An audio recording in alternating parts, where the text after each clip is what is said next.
this guy Meltzer is so knowledgeable of this industry. Why has he not opened his own territory, ran his own business? Because the first thing he would do would put himself on top, make himself the champion, and everybody on the net would hate his fucking ass. Yeah, fuck him. I never liked him, never will. How's your life, buddy? Bet it ain't better than mine. Worker meaning connotation that he's a con man. To be able to put over a con, a fake, a lie. A lie. A lie. You're full of shit. Ruthless aggression.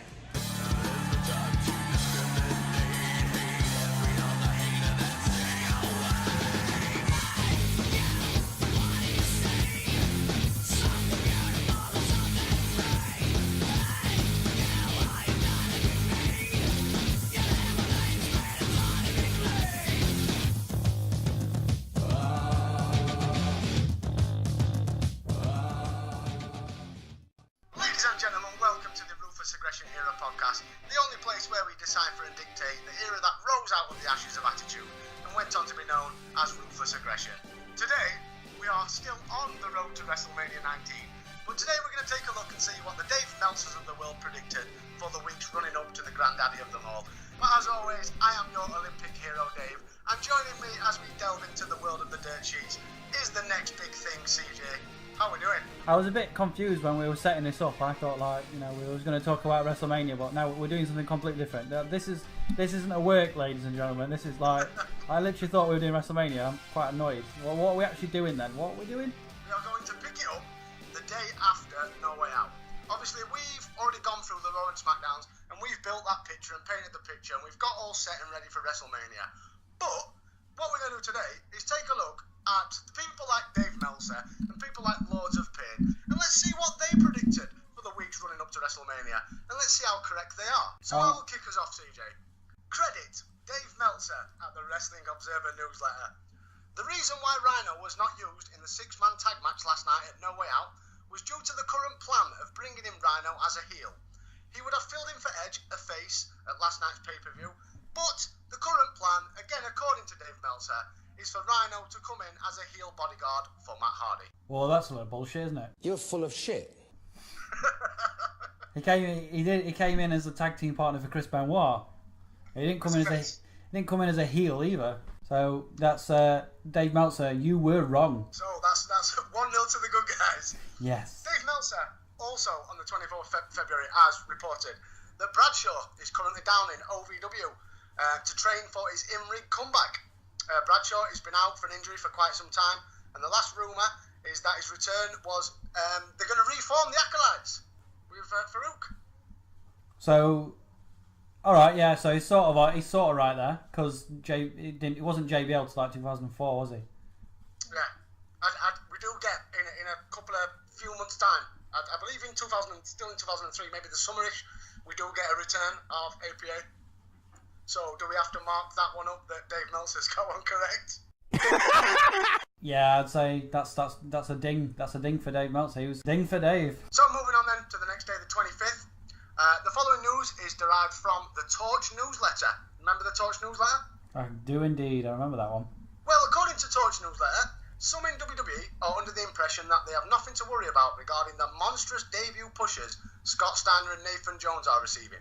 The general consensus is that fans saw through the bad work rate of Scott Steiner, which caused WWE to react by cooling off his push by quite a bit.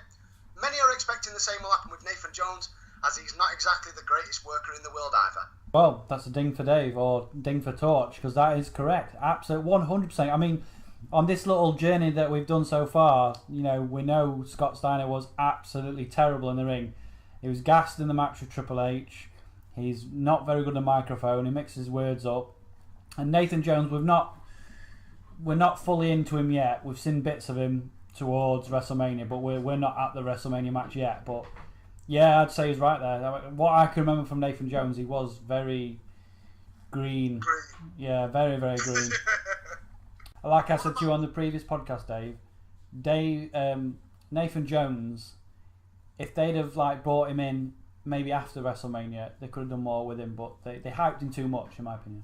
No, I totally agree. I think as well, bringing somebody in to push him straight in the main event, well, it's not the main event, is it? But it's near enough the main event of SmackDown, when you've got people like The Big Show and The Undertaker, and you're throwing somebody who's as green as grass into that scenario, unless he's in some dramatic turn of events within the next couple of weeks from, we saw him kind of his first appearance on SmackDown up to WrestleMania, unless he has some serious wrestling training, the future's not looking bright for Nathan Jones. But I honestly believe Big Papa Pump is not the Scott Steiner of yesteryear from 1994-95 when you were watching him.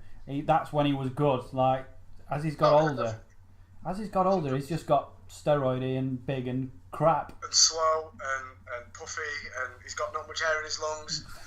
So, moving on then. Again, in the Torch newsletter, again on the same day, they report that John Cena has been writing the majority of his own raps he uses during SmackDown. Cena has little help from scriptwriters, so that his rhymes tie in with points in the storyline that WWE wants him to hit. Cena has said to be really into his current gimmick, and has even been spending his own money to buy the outfits that we see him wearing every Thursday night. Now, it's been reported, and it's now been confirmed, that Cena will be teaming up with a production company out of Boston to compile a rap music CD in the near future. Ding! They're right there. I bought his album. I bought it. Don't be admitting that in public. I bought the album, guys. To be fair, it's an actual decent rap album. It's not that bad. It's not that bad. Cena can actually rap in a weird sort of way. He kind of knows how to flow his words, and it does make a bit of sense. But to say that he's going out of his way to fund his own gear, he must be spending a lot of time in like basketball merchandise shops. Yeah, that, or go nick some clothes off a tramp on the street. I don't know. That's what rappers look like anyway, in my opinion. Tramps. John Cena's just walking through the streets of Boston trying to find. There's one here, mate. I'm going to swap you these trainers for them scruffy looking ones, because I've got a couple of bars I want to spit. Yeah, those piss stained trousers. Can I wear those, please? So moving on then to the 26th of February, and this is again reported through the Torch newsletter. Wrestlers who WWE have been releasing recently haven't been prohibited from working for other promotions. Many except D'Lo Brown will quickly jump to NWA TNA upon becoming a free agent at the end of the month. An interesting backstory relating to D'Lo Brown's recent release from the WWE. When Vince Russo left WWE for WCW, he touted D'Lo as one of the biggest superstars for the future of wrestling. D'Lo Brown then made a big scene about wanting to leave the WWE when his contract expired so he could jump to WCW. Unfortunately, D'Lo wasn't aware that he had another year on his WWE contract and a clause that prohibited him from getting out of it early. He then found himself in heat with management, which led to him being sent to OVW for a year before recently coming back to work for Raw, and then obviously recently is our timeline, getting released again. And then he does turn up for NWA TNA within a fortnight of him being released from the WWE. My question to you on the back of this news article is, what do you kind of think matters more now than when it comes to, if a wrestler leaves the WWE, they get the 90-day, sometimes 60-day, 90-day clause in their contract so they can't go and fight for TNA. Why do you think it matters so much now that it didn't seem to matter back then, where you had a lot more big names back then? So like you guys like Raven, who they released, and Raven in 2002 was still quite a big name, and they allowed him just to go to TNA and they didn't even bat an eyelid. Is that because WWE had an influx of superstars back in 2002, 2003? So they didn't kind of worry about the mid-card popping up on other companies' TV? Or is it that it just wasn't they didn't see it from a marketing point of view that it'd be bad marketing where a guy that they've got on their TV pops up for another company next week? I'm going to put it down to action figure sales. Action figure sales, or merchandise, or wrestling belts, or t-shirts, or what have you. Say, alright, current WWE right now, we know Enzo Amore's in a bit of heat, yeah? If he left and then he went to go work for, let's say, what do you call them? Is it TNA or is it Pop or whatever they are, Impact? Global Force, Impact, Total Non-Stop Action Wrestling, I think it's called. Right, if he goes over there, like, I don't know, 2 or 3 days after he was just on Raw, then, okay, no, I'm not going to put it down to action figure sales. Scrap that. What I'm putting it down to is, if Enzo Amore is seen on Global Force Wrestling a day later, then the majority of his fans are going to switch over and they're going to want to go watch him over there. So you could lose some of your fan base. So what I'm thinking is they want to give them that 90-day clause so people have time to forget about those wrestlers. I don't know. Very valid point. I think it's a very valid point.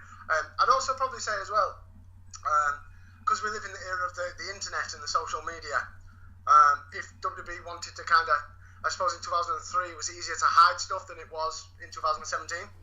If a guy gets released in 2017, everybody is aware of it within seconds. TNA, Twitter, Facebook, exactly, Instagram, all that. Yeah. In 2003, it was a bit harder. In 2003, it was probably a bit easier to kind of hide the fact that we've released X and X and X. Exactly. Well, that's it. We're still looking for Billy Gunn. We don't know where the hell he is. Although he did tweet us. We got confirmation from Billy Gunn himself that he was out with another injury during this time. He'd smashed up his shoulder yet again. Yeah. Thanks for that, Billy Gunn. And if you're listening, Billy, we can't wait to see you back because, my God, we've missed you. Yeah, definitely. My God, we've missed you. So, moving on then to the 27th of February. According to those who saw him backstage at SmackDown this past Tuesday, Paul Heyman is said to be not showing any visible effects of being demoted from lead writer of SmackDown to contributor to both Raw and SmackDown. Heyman was said to be still pushing for WWE to bring back Rhino with a strong role, despite his requests, as we mentioned through Meltzer. It looks as though Rhino will be returning as bodyguard for Matt Hardy. So potentially there, from what I've picked from there, Paul Heyman wanted Rhino in the Wrestlers of Wrestling. Yeah. I don't understand why though. There's nothing special about Rhino. That's why there isn't. For me, 2003 Rhino or cheese stick eating Rhino in 2017. There's nothing. He's got the gore and that's it. That's all he's got. So I don't. There's nothing. He's got the gore and that's it. That's all he's got. So I don't understand why they were so big on him, hyped on him. I don't get it. I understand because Paul Heyman had Rhino in ECW. That's the only thing I can think of. I think that is the only thing. Well, if you think we were talking about Rhino 2-3 months ago, and it was getting touted for Evolution. You're full of shit. Why though? I don't know why. Because it's the man beast. Anyway, moving on. 28th, reporting from the Pro Wrestling Torch. Hulk Hogan, who is currently wrestling without a contract, is expected to sign a 1-year deal very soon. But he's experiencing severe back pain in his lower back, and the pain is expected to keep him off all non-televised WWE events. So if you're going to a house show in 2003, don't expect to see the Hulkster. Surprised what at this point he's knocking. He's in his 50s, isn't he? Easily. Well, how old's he now? How old's Hulk Hogan now? He's 60 odd. 60 odd. About Vince's age, isn't he? And Vince is touching 70. And he's a little bit younger than Vince. Yeah. So don't you think it's weird now when you watch WWE in 2017 when an old wrestler comes back? I find it really weird. What is that? Because they don't look the same as they did when you remember them. Yeah. Like when Goldberg came back and he had a big grey beard going on. He didn't change much at all, apart from his grey beard. Yeah. Well, there is some though. Like, do you remember when Psycho Sid returned to Raw during the Raw 1000 against Heath Slater? Yeah. And he looked so different to the last time that we saw him in a wrestling ring. Well, in a mainstream wrestling ring. Yeah, he looked a bit like he'd had one too many pies.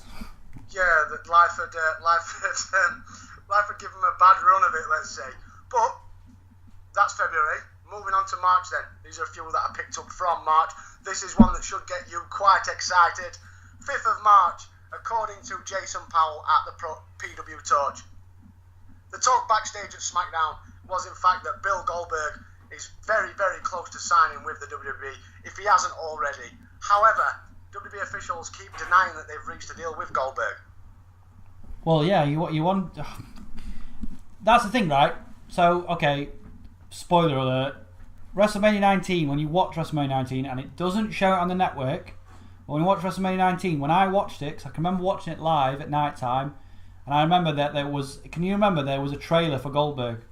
Yep. It was Goldberg Returns is coming tomorrow night, or something. I can remember that. So maybe they wanted to keep it a surprise, and then... I don't know why they want to keep it a surprise, but like... Maybe they wanted to keep it a surprise and then like let him turn up on Raw the next night, but we already knew he was coming because we saw the trailer for him. So like as soon as The Rock's in the middle of the ring, you expect Goldberg to come out, don't you? And also, the PW Torch reports that the Mouth of the South, Jimmy Hart, was backstage backstage at last night's SmackDown and is expected that he'll land a job with the WWE in some off-air kind of way. So could that be Jimmy Hart potentially joining a creative team? Well, I hope so. It's always good to have a bit of Jimmy Hart there, isn't it? He's very, very smart wrestling man. He knows his shit, doesn't he? This is a good one. Reporting by the Torch newsletter, although at this time it is strictly a rumour, several wrestlers within WWE are under the impression that there is interest in starting an ECW brand to go along with the current two Raw and SmackDown brands. Many draw these conclusions from the continuous attempt by WWE to obtain legal rights to the ECW video library. If this were ever to happen, which seems a bit far-fetched, some claim the WWE would devote either the heat or velocity airtime to the brand. So this is 2002, and they're still thinking, they're starting, these rumours think that they're starting to think of launching ECW as a third entity. Why did it take them so long? Maybe they just didn't feel like it. Maybe there was no need. Looking at the talent pool in 2003, 2002, there's no need. I don't think they would need it. They didn't need that ECW brand. Whereas, what was it, 2005, 2006 when it got 2006 when it debuted? It was like, yeah, could sort of use a bit of ECW because there's a lot of talent there that wasn't being used. So it was good, but ECW as a brand, WWE branded ECW, we all know that was absolute garbage. Especially when the days of gimmicks had died, and then you've got bloody the Zombie coming down. The Zombie, for God's sake, that was just Vince McMahon shitting all over ECW. Yeah, well, I did hear a rumour at the time that was also because ECW was going to get put on Sci-Fi, and because of this, Sci-Fi wanted some form of sci-fi character on the TV program. Well, I wouldn't have signed with Sci-Fi if I'd have known that. Also reported by PW Torch on the 6th of March, some conspiracy theories going round regarding why Paul Heyman was demoted from lead SmackDown writer include his encouragement of Eddie Guerrero to complain about a scripted promo given to him, and also his attempt to talk Stephanie McMahon into stepping down as head of creative team when she became engaged to Triple H, using the conflict of interest speech to support his claim. No, I don't think any of those are true. I think it's his. He even said in one of his interviews, it's his temper. He's apparently backstage. He's a very angry man. Like when he doesn't get his own way, and he's like a big kid. He's a genius, wrestling genius, Paul Heyman. But I can imagine when he doesn't get his own way, he can be a bit of an arsehole and be quite manipulative. Do you think though that he does have a valid point there? Because I would probably be willing to side with Paul that Stephanie now being engaged to Triple H could potentially have a conflict of interest there. Of course it will, because in Paul Heyman's mind, he's thinking, right, well, if she's married to Triple H now, Triple H is going to get pushed to the moon, which he has been pushed to the moon. Definitely.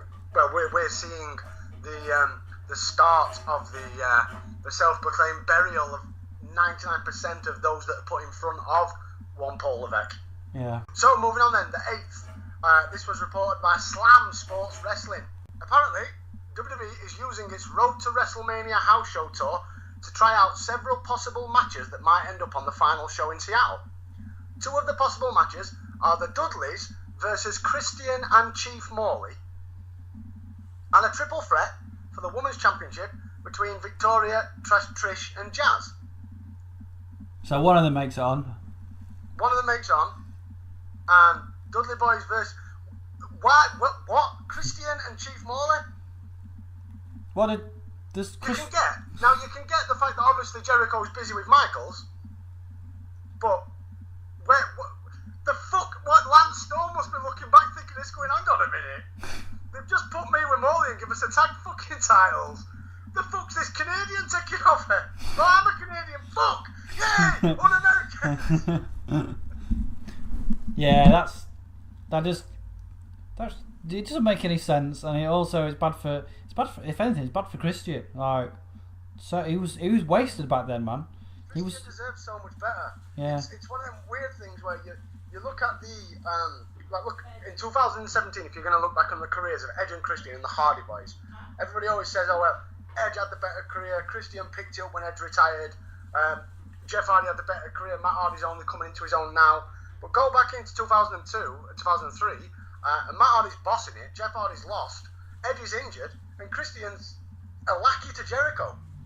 It's amazing to think how these four go on in the next 10 years and actually pull this out. Well, Matt Hardy's always had it in him, and he proves that with the version 1 stuff. But how they can all go out and pull it out of the bag and go on to have the successful careers they've had. With how, I know obviously Edge, you can't really put him in this because of how unlucky he's been with the injury and the amount of time that he's going to be away from the ring. But on the flip side, Edge does come back a lot stronger. Some may say roidier, I say stronger. But Christian, at the minute being a lackey, if Christian would have been put with Chief Morley and had it as a tag team match, that's even worse. That's Jeff Hardy levels of booking. Here's an interesting point, right? Right, think back to the Dudleys, Edge and Christian, Jeff and Matt. Right, out of all those, which ones have been WWE champion? Out of Edge and Christian, the Dudleys, and Jeff Hardy and Edge. They're the only two. Out of those 6, they're the only two. And which tag team out of all them has have they never been world champion or WWE champion? In the WWE, Dudleys. Obviously, out of WWE, Bubba Ray's won TNA, hasn't he? TNA title. Don't count. Don't count. But again, though, doesn't that not prove that because they are remembered as the greatest tag team wrestlers of all time because they're a tag team? And they put people through tables. Yeah. Well, no, that is it. That is one of my biggest gripes with go back and watch some of the iconic, famous Hardy, Edge and Christian, Dudley Boyz moments. You strip away the gimmicks, and then they don't have the greatest of matches. Well, to be fair, Edge and Christian, they never really had a gimmick. Not really. No. I mean Edge and Christian. I mean the gimmicks, as in the chairs, the ladders, the tables. Oh yeah. Because the minute TLC came a thing, Edge were running around concertoing everybody. Jeff Hardy and Matt Hardy were just jumping off ladders for the sake of it. Dudleys were sticking old ladies through tables. Do you know what I mean? You strip away their actual gimmicks. To be fair, I would have always liked to have seen that. An actual just a triple threat tag with no gimmicks, no ladders, no tables, no nothing. Just a straight up triple threat tag. Yeah. But we never got to see it. Anyway, moving on. By reported of PW Torch, speculation continues that the WWE will basically have to cancel their main event because we've got an injury to Kurt Angle's neck. They're still unsure. And right as it stands on the 9th of March 2003, according to PW Torch, Chris Benoit is going to be put in there to fight for the world title against Brock Lesnar. Wow. But who would be the champion? I guess they'd just have to fight for the belt. I guess it'd just be, just winner takes all. Mate. Or maybe a possible storyline would be Kurt Angle to hand the belt to Brock in some way instead of having a match. I don't know. We've already had Brock Lesnar versus Benoit match anyway, haven't we? No. We've seen them in tag teams and stuff, haven't we? But not. Yeah, we've seen them tag together. Since Brock got turned by Heyman at Survivor Series, obviously he's now the face, and Benoit's ultimate face, isn't he? So yeah, we've not seen them. I may be wrong, but I don't think we've seen them ever go one-on-one. That'd be interesting to see those two go one-on-one. See if Benoit can hit his rolling suplexes on Lesnar. I think he can. I reckon he could. If you got to think about this isn't Brock Lesnar of 2017. This is Brock Lesnar of 2003, who could still move and still he wouldn't like a lump of concrete every time he moved out ring. This is how much of a freak Brock Lesnar was, though. I was watching a shoot interview with Heidenreich, and Heidenreich, we haven't got to him yet, but when Heidenreich said when he was in OVW with Brock Lesnar and Shelton Benjamin, he was having a tag team match, and he said that it was against Brock Lesnar, and Brock Lesnar literally picked him up as dead weight and suplexed him over his shoulder and landed him straight on his back, like perfectly. That just shows how much of a freak Brock Lesnar was back then. Oh, he was an absolute animal, an absolute utter animal. It's just a shame. Like I said, we spoke about it many a time. I just don't know whether it's Brock Lesnar's not want to try, or WWE are just happy for him to do. I think it's more WWE are just happy for him to do suplexes and just be that attraction. But I'd love to see Brock Lesnar even just pull out a couple of moves that he used to do back in the day. I don't want him to start doing shooting star presses, do you know what I mean? But just broaden your moveset a little bit. The thing is, I know though, you love doing your suplexes, but there's more to life than a German suplex and a belly suplex. saying that though, right? He's had some pretty good matches since he's been back. He had This is Brock Lesnar. Yeah, he had that triple threat at the Royal Rumble. I loved that one. I was well into that match. And then the Fatal 4-Way he's just had at SummerSlam. That's probably one of the best WWE matches I've seen in a long time. According to OneWrestling.com, many may have noticed that the WWE suffered several production errors last night during Raw. It may or may not be a coincidence that WWE executive producer Kevin Dunn wasn't backstage to oversee everything. See, people shit on Dunn. Without him, it goes to pot. Many backstage also were upset that the Booker T Triple H feud is taking a more racial direction. Many believe that it is not the right way to promote a match, especially one getting set for WrestleMania. And of course, this is not the only angle that's been having racial overtones. The WWE started down the road several weeks ago with D'Lo Brown, and now furthering it a little bit more with Teddy Long and Rodney Mack. Yeah. I'm not racist at all, and I'm not into it, but it sort of makes good TV, which is quite sad. But it does make good TV, and it makes people react. I think that's what they're going for. No, yeah, I totally agree. But is it making people react in the correct way? I mean, you're getting obviously we put it out there to all our listeners that what was your opinion from this? Because we uploaded a clip to the Facebook page of the England promo with Booker T and Triple H, and you had 99% of people that had never seen this before that couldn't believe WWE got away with something like that. Then you got the 1% who remembered it, were familiar, and were like, well, those were the times. Yeah. Not as PC. Oh, not at all. Not even when WWE wasn't in the PG era, when it was still in that weird hangover period from the ruthless aggression to what becomes PG. They still probably couldn't get away with saying people like you and go fetch me a towel, and you're basically calling somebody an N-word without using the N-word. Yeah, absolutely. Now, I've got the best one. On the 13th of March, again credited to OneWrestling.com. I want you to listen out to the company name that I'm about to say.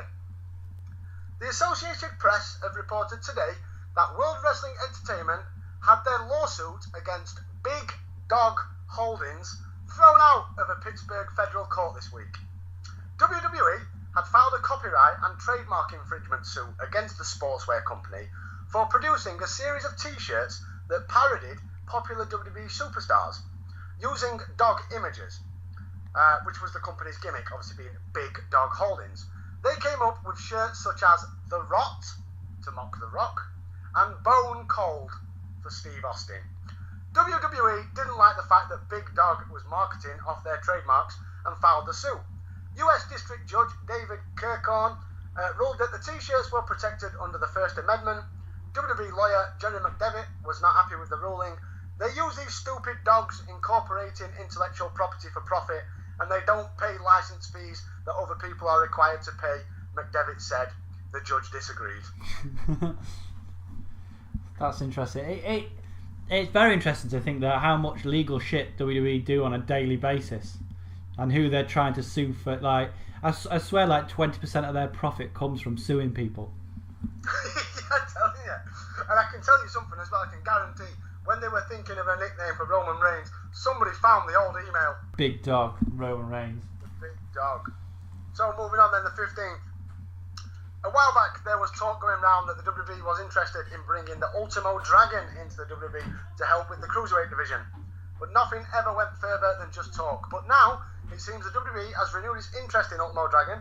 The current talk right now is that with Edge out for a year, the WWE wants to use Dragon as Rey Mysterio's tag team partner on SmackDown. But there are some concerns about Dragon, the fact that he's 36 years old. And he falls over when he makes an entrance at a very big pay-per-view. And falls over when he makes an entrance at WrestleMania. Yeah, credit to Ultimate Dragon though. Like, he was class. He was class. He's Kalisto. That's what he is, but better. Ish. I'd say Kalisto was. What always got me with Ultimate Dragon that I wasn't really familiar with him before he came to WWE. I knew him a little bit. I knew the name, but when I watched him wrestle, he wasn't fast. No. If you ever go back to the SmackDown versus Raw video games and plays Ultimo Dragon, he's right slow. He's not a cruiserweight. Moving on then to some more thoughts from the mind of dodgy Dave Meltzer. Billy Kidman has been suffering from neck problems recently, so the WWE have decided to keep him off this weekend's house show. Kidman also injured his shoulder on SmackDown when attempting the shooting star press in his match with Rey Mysterio and Team Angle. This is exactly what I keep saying and what we've said from the start, and I'm glad it gets to a point where WWE stop using the move, because Billy Kidman, as much as he's quite the high flyer, I've never once seen him hit a shooting star press that's not made me want to cover my eyes. Agreed.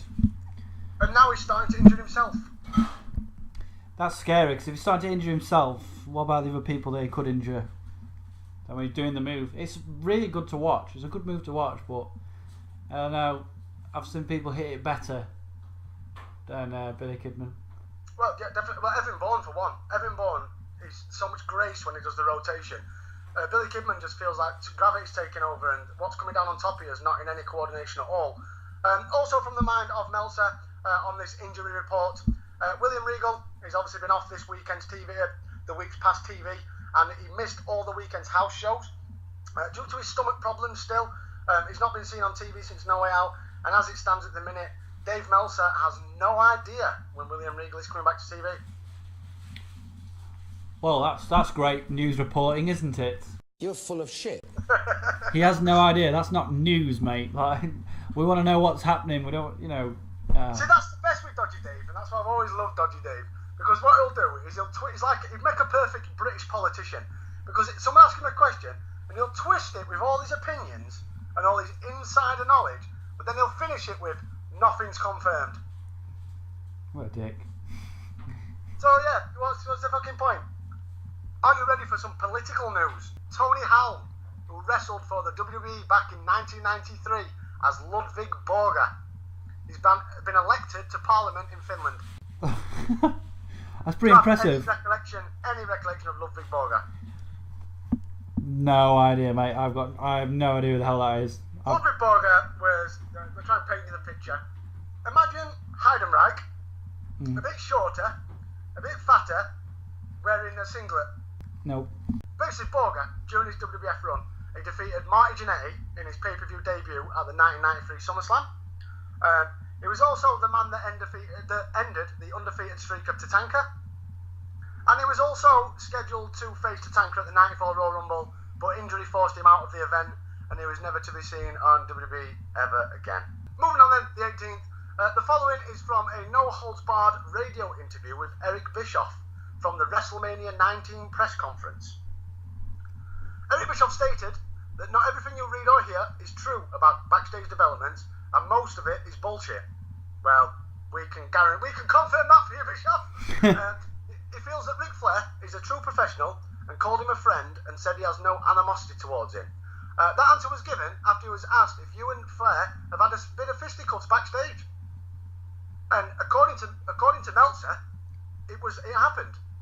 They got into a bit of a backstage confrontation, and next thing you know, they're swinging at each other. He's a fucking dickhead, Dave Meltzer. I don't like him at all. My question to you is, who would win in a fight between Ric Flair and a black belt martial artist in Eric Bischoff? Eric Bischoff. You'd kick his ass. You would kick his fucking ass. Bischoff, he claimed that the fight between him and Ric Flair backstage at Raw was nothing but a rumour. He said a grain of truth turns into a mountain of fact. And he says that people who write for the internet have nothing better to do than create rumours and build on rumours. It's all bullshit. Ric's a great guy, a great friend, and a consummate professional. God, that's a very professional answer. I think I believe Flair more than I believe Meltzer. Yeah, definitely. Dave Meltzer, I don't like him. I just think he's one of those people that makes up absolute bullshit rumours, like you just said, like he's a politician of wrestling. I don't even know. Maybe he's got famous from making up bullshit to get to where he is now. But that's it. You like for the our next episode, which will finally be Wrestlemania. I've gone back and listened to the Observer Live report from Wrestlemania of Meltzer and Brian Alvarez, and 99% of what Meltzer predicts and what his inside sources have told him and confirmed to him is fucking bullshit. It really is bullshit. I don't understand why people keep seeing Meltzer as a credible source of information. People need to start using Meltzer like we do to see how much bullshit he comes out with. Yeah, I agree. Anyway, enough for Meltzer. Let's talk about something else. I don't want to talk about him anymore. Enough for Meltzer. Moving on. Reported by Dave Meltzer from the Wrestling Observer newsletter. Many have already noticed, but the championship belt being carried around by Triple H now is not the old NWA WCW championship belt. The belt looks similar, but it's a lot smaller, very shiny, and now has a WWE logo on it. Dave Meltzer with his fucking amazing observation skills there. You're full of shit. I could have reported that.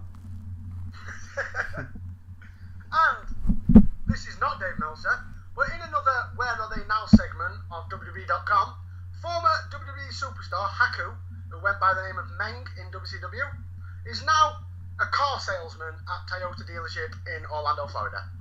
You want to buy a fucking car off him, wouldn't you? You won't want to fuck with him, say no. You won't want to take your car back and say you sold him the wrong one. No, not at all. It'd probably slap you in the throat and eat you. Very, very, very, very, very high chance of that happening. So moving on then, the 26th.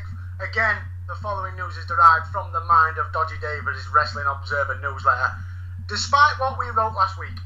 So when Meltzer says, despite what we wrote last week, that's him confirming that he's full of shit, yeah? You're full of shit. Yeah. The Rock, he never has to get out of his match with Booker T on Raw. The storyline that we saw play out on the show was planned the day that they announced Rock versus Booker T as headlining of the following week's Raw. So, basically, what The Rock's come out and said, and what WWE have come out and said, that the plan all along was to go with Rock versus Stone Cold. The story is what Meltzer reports, is that Booker T went to Vince and said, do not put me with Booker T. So, last week, Meltzer said, Rock's confirmed that he don't want to work with Booker T because he don't like his work. But this week, we've reported that what we reported last week was bullshit, and actually, this is the real reason. You're full of shit. He's just digging himself a hole, isn't he? Yeah. And finally, the 28th of March, we are on the weekend of WrestleMania. According to Dodgy Dave Meltzer of the Wrestling Observer newsletter, Bill Goldberg was at the Extreme Cage Fighting show last night in Lemoore, California, to watch his friend Frank Shamrock come out of retirement. While he was there, he confirmed that he'll be making his WWE debut the night after WrestleMania, or possibly the Raw after that. There is no word, though, on if he'll make an appearance at WrestleMania and who his feud will be with. Ooh. Dodgy Dave Meltzer's got one right. Ding for Dave. I didn't know if he was going to... When Goldberg makes his debut, who would you have put him against? Do you think it was wise to put him against The Rock? Oh, definitely. 100%. What more to have than a cocky heel who's ripping on your town, and then someone that you know legitimately will kick the crap out of him, comes out and kicks the crap out of him and spears him out of his boots. Yeah, I suppose, yeah. It's nobody else. Well, we'll get to that in a bit. We'll get to that one in the next episode. episode. Episode's time, we will.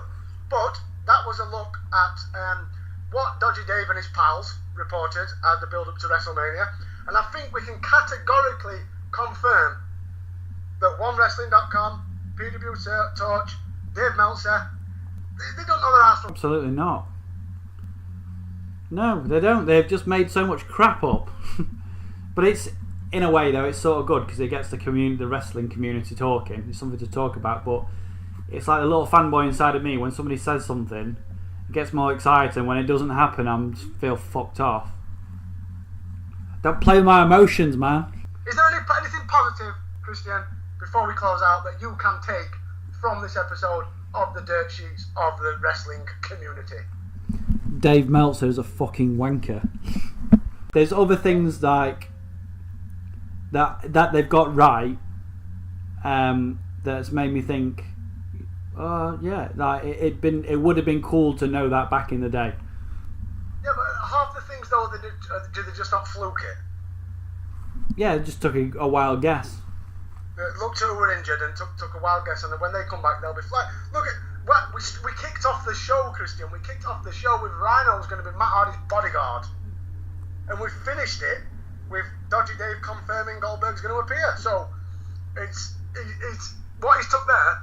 He's taken somebody that's injured and made up a story and put it out there, and all these little internet websites, and obviously even in 2017, you've got your SE Scoops, you've got your Lords of Pain, so on and so on and so on.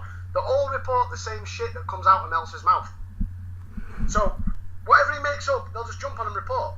But when he actually goes away and does his research, like Goldberg was at this extreme cage fighting show, so somebody actually physically interviewed Goldberg. This is not just Meltzer plucking ideas out of the sky and just throwing enough shit at wall and hoping something will stick. Yeah. And I think that's about where we will leave it now, because Dave Meltzer and the Dirt Sheets is getting me highly irritated. Same here. I just want to talk about WrestleMania. But Christian, would you like to tell everybody where they can find us on all forms of social media? So you can find us on the raerrorpodcast.com. That's our website. And then you can find us on Instagram. You can find us on Twitter. You can find us on Facebook. You can find us on YouTube. You can find us on... Everywhere. Google. You can even find us on Google.